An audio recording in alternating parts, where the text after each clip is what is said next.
we've got that lovely spacer made up to replace that abomination. Eggs and nuts. Eggs and nuts. So we're going to try, well, not going to try, we're going to succeed in fitting the rear wheel, which I think is going to be a bit of a challenge, because it's fucking, like everything. I was speaking to Dean last night while messaging. Fuck, everything on this bike is so fucking heavy, man. I'm going to wrestle this back wheel into place with a brake plate and all that shizzle, and hopefully we'll be ready to get on his wheels pretty soon. Time for Scissor Jack to give us a bit of room.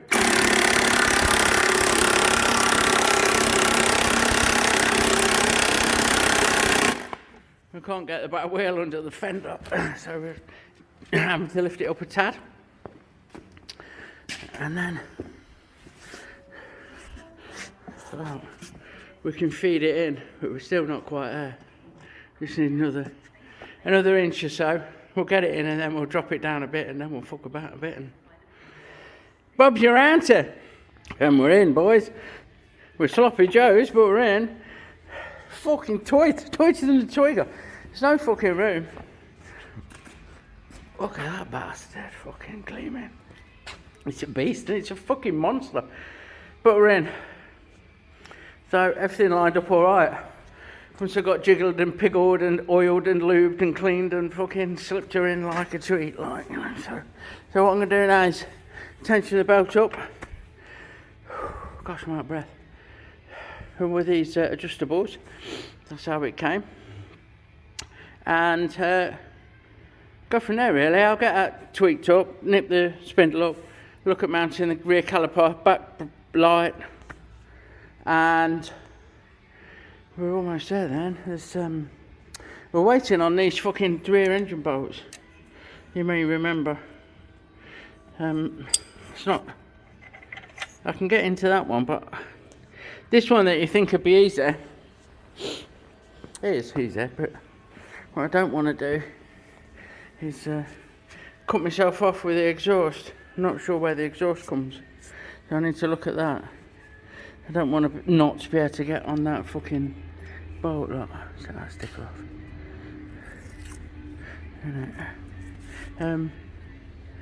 So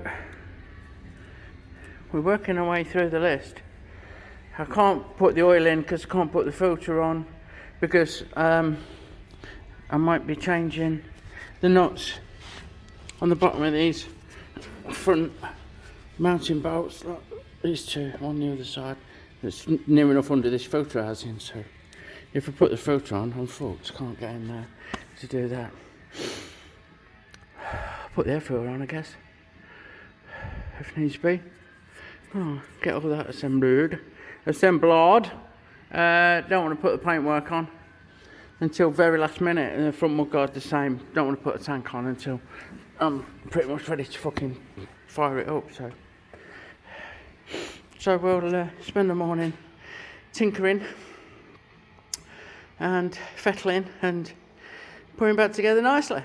Right, here's one for you. I thought this would fucking happen. These bolts are catching the inside of the fucking swing arm. They were really, really close before, and with the powder coating and everything else, they're fucking out. They're on it. I've just nipped the spindle up, and that's rubbing. So there's not room to make a bigger spacer. I could take a little bit off this spacer, this brake side, but that's not conducive. What I need to do is fucking, the bolts won't come out with the fucking wheel in the bike, so I've got to take the wheel out, take these bolts out, put thinner washers on. That's your lot. So I managed to just drop the spindle one side, just knock the spindle out a bit and drop the wheel one side and get in to these. So what I need to do is find some thinner washers. Fucking a proper splitting hairs here, aren't we, to get the clearance that we need down there. Look, see how tight they are. So we're going to work our way around and spin the wheel a little bit, change the washer, fit it back up, move on to the next. Woo, there you fucking go. So we've got it in. What a fucking game. 3 times it took, and in the end I ended up refabricating this spacer and squeezing the fucking lever in it all together. You know, because it looks so fucking fragile, the paint. You tend to forget that some surfaces are just gonna absolutely get marked, especially like where the back wheel spindle goes through and the back wheel's held in place. So I've stopped treating it quite so precious. Made a spacer a little bit longer and fucking used the fucking pry bar through the hole, up the axle hole like. I managed to manoeuvre it in place without causing any visible damage. But if you take the wheel out, you'll see where I've been, obviously. That's inevitable. But happy days, that's it on its fucking, on its wheels. I've got the wood under the front, just levelling it up, so it don't fall over on me. But it's looking fucking great, isn't it? Hey, so here we go. You want to shovel with the pot off, head off, barrel off. Everything looks alright. It's a bit of fucking scuffing. There's a bit of wear and tear going on there. Maybe treat it to a rebore in the future. We're on plus 40s if I recall, so maybe treat it to new barrels and pistons in the future. Hopefully the gasket kit will come here soon enough. And I've found nothing to indicate leakage. Nothing, but it was. So we'll get these surfaces cleaned off. I'm looking for the old gasket. Can't fucking find it. Oh yeah, there's the head gasket. That's toast anyway, obviously. So's the base gasket, but I can't find it to show you that I couldn't see anywhere that it would be leaking, but it was. There you go. We're halfway into fucking surgery.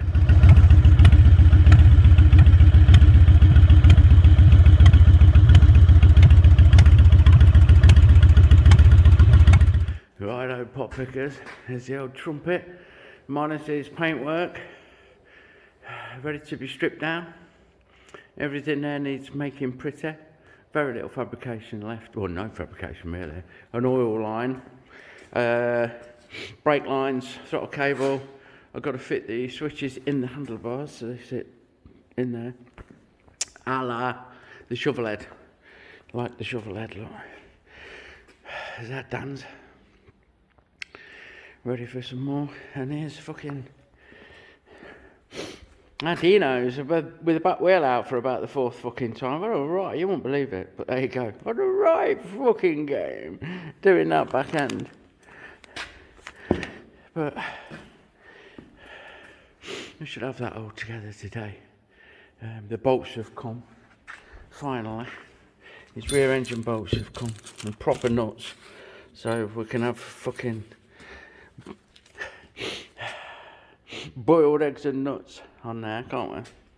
And the shovel head's back together. I didn't film the process because I struggled fucking.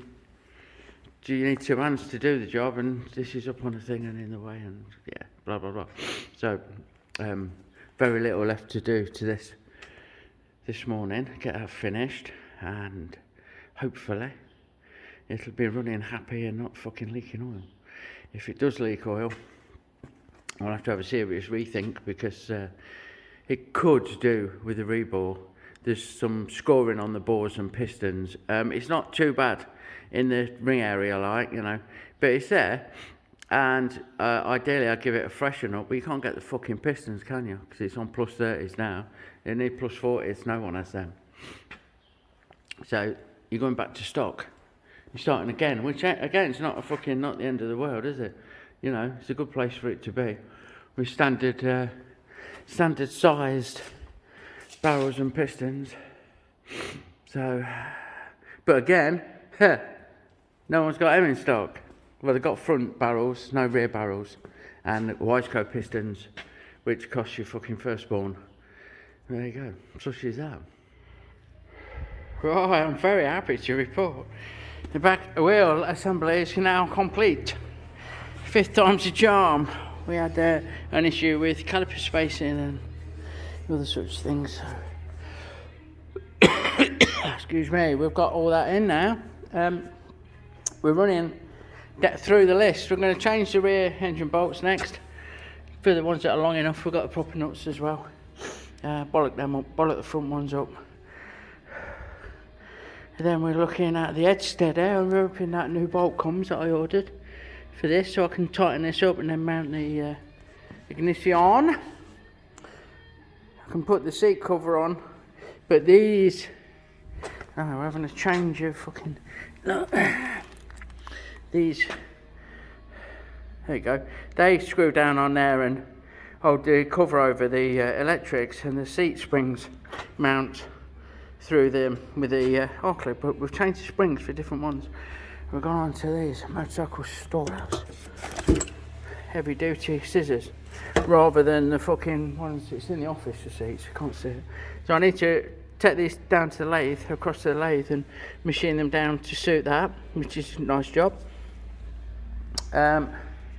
Hopefully there's enough meat on there. Looking at the fucking size of the hole I put through for the R-clip, it's quite a generous hole, and we're not going to have a lot of meat left. I think 8 mil, I think you take them down to, so we'll fucking see. Worst comes to worst, I'll have to make new ones. But hopefully not, so that'll be next. I think we'll do those, we'll mount the seat next. Methinks.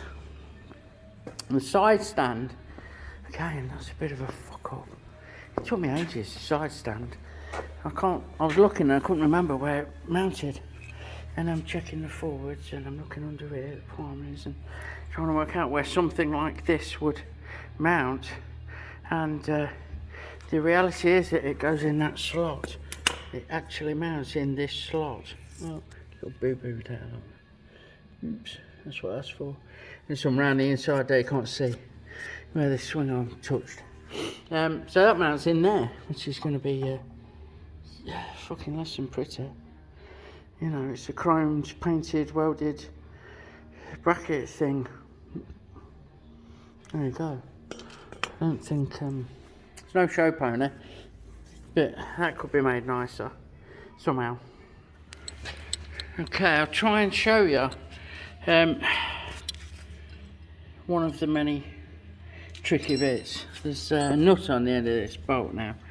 Yeah, proper bolts in there, we'll have that much poking out the bottom. Minus the nut and the washer, you've got a couple of clear threads, maybe a little bit more. Job's a good one. The problem is you can't get a fucking, there's a, if you can see down in the hole, try and give you a pointy thing, but down in the hole where the nut is, you can see the nut down there, and just here, right next to it, there's a crankcase bolt, one of these crankcase bolts, and the casing comes out, so you can't get up from underneath with the socket. Even with the wibbly wobbly on, you can't get on it. Many years ago, I patented the all-in-one Ralfy special tool for hooking on the bottom of those. If I can get that. There, look, and we're on. We're hooked on now on that nut. So we've not got a lot to play with as far as leverage goes, but we can get on it with an Allen key in the top there and get it tightened up. An update on the shovel head, because I know some of you were concerned. We're all good. Right, I'll try and explain what the problem is. Let me get a pointy thing. Yeah, pen will do it. That'll do it. Right, these are STD is the make of these crankcases. Yeah, excuse me. Oh, fuck me. And for some reason, right about there, on this surface, on the upper surface where the barrel bolts, there's like a gallery that's been machined down at 45 degrees, and it's got a grub screw tightened into it. I ain't got a fucking Scooby what it's for. To be honest, it's a long time since I built this engine up, like 25 years or something, so I can't remember exactly what's going on in here and what that fucking grub screw thing's for, but it had a silicone plug in it, a sealer, silicone sealer, not a pre-made thing, and that had come out, basically. And when I rebuilt it, I fucking overlooked it, and it was still leaking. What I've done, I've solvented fuck out of the little exposed half of the hole is all that's showing, and it's a tiny hole, it's like fucking 4 mil. Or something, you know, it's 1/8 of an inch, maybe a little bit bigger than 1/8 of an inch, this hole with a grub screw in. It's just half and half showing between the surface and the base of the cylinder. So I blasted it with solvent. I filled it full of silicone. I've left it overnight. I've touched up the paint. Fucking up. Don't use solvent on your painted engine to try and clear that out without realising you're going to fuck the paint up. As soon as I hit it with the solvent and then the airline, it was like fucking paint lost sitter, flaky fucking everywhere. So I've touched that up with two-pack paint. Left it overnight. Fucking two-pack gone off, look.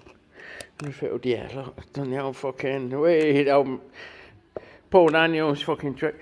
Left it overnight and took it for a rip this morning. It was fucking freezing. I mean, it's beautiful out here now. But at 7:30 this morning, it was Baltic. And I'm very, very pleased to say, I'm fucking pleased to say, no oil leak so far. I'll try it again. I'll ride it out a few times. I'll take it out tonight, I think, for a right good long ride. Do a good 60, 70 mile on it, whatever I'm doing. 50, 60, 70 mile. And see if it leaks. And if it don't, we're fucking happy days. If it does, it's fucking top off again. So, fingers crossed, that'll be a good one. Right, T-5. Tanks on, front fenders on. Exhausts are on. I've come to the conclusion that the exhausts were not made for this wide frame. They would seem happier closer in. In fact, that close in that the frame's in the way. But they are what they are. Mounted up. Oil's in. Awaiting that plug cap. Battery's on charge.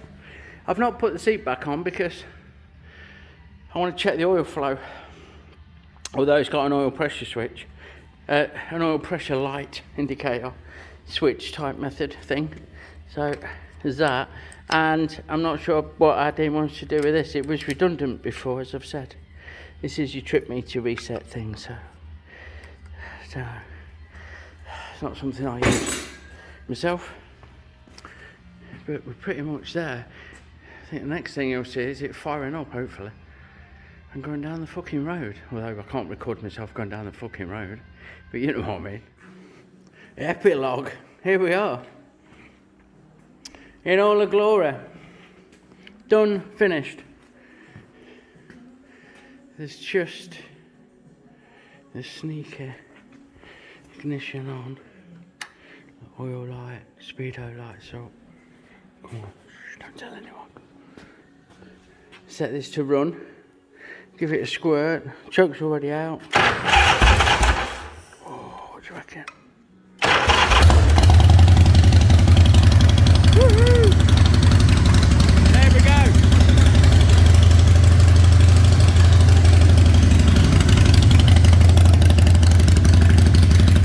Lights are working.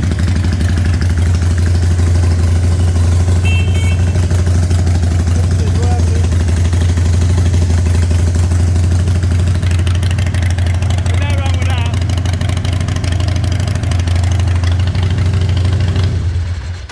Kill switch is working. Plenty of smoky steam coming off the engine. I'm going to leave it at that till our Dean comes. And really, that just leaves me to thank you for watching. If you followed the series, leave us a comment. Let us know what you think. Give us a sub, give us a thumbs up, and I'll catch you on the next one. Lots of love, everyone. See you soon.